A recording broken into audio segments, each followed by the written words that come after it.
he said, I spent 23 years of my life serving this great country with travels to places like Beirut, Lebanon, France, Italy, Okinawa, Japan, all over the world.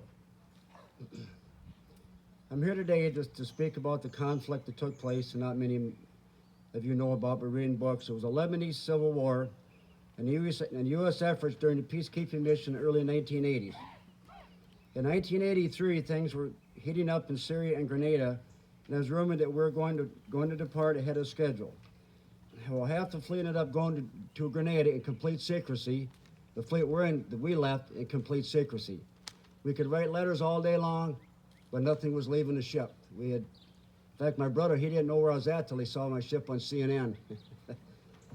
But the USS Detroit that I was on, she was a fast combat support ship, which meant we were in charge of supplying every ship that was in the fleet at that time.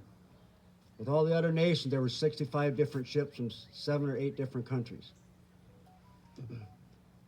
So, anyway,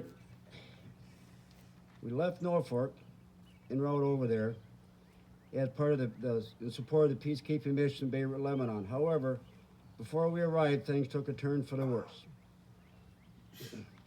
October 23rd, 1983, we were en route there and we'd received word that a suicide bomber killing 241 U.S. Marine sailors and Army personnel had drove into the barracks, and Sunday morning, most of them were still sleeping.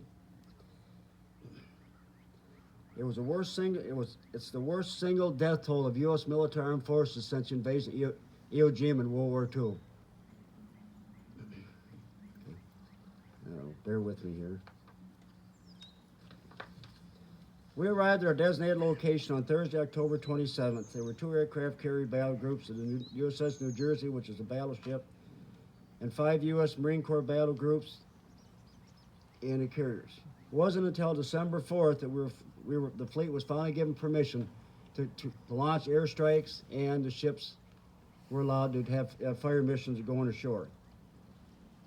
And I remember that day I was up on watch on the bridge, and the officer on deck came up and they said, Petty Officer Thompson, when the command officer steps foot here, he goes, you announced general quarters. He goes, this is not a drill. And you looked out, and there was ships everywhere you could see. It looked like something out of a movie you'd see from World War II. And it wasn't long, and the command officer stepped on the bridge, and it was unbelievable sight to see it. I hope never have to worry about seeing again.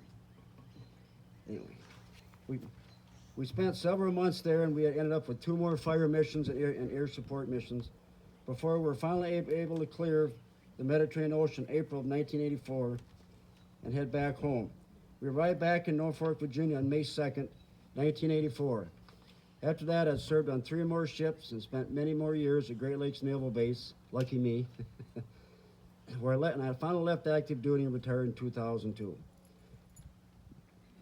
So thank you for your time. May God bless all of you, the servicemen and women who gave their lives so we can enjoy our freedoms and our peace today. Thank you.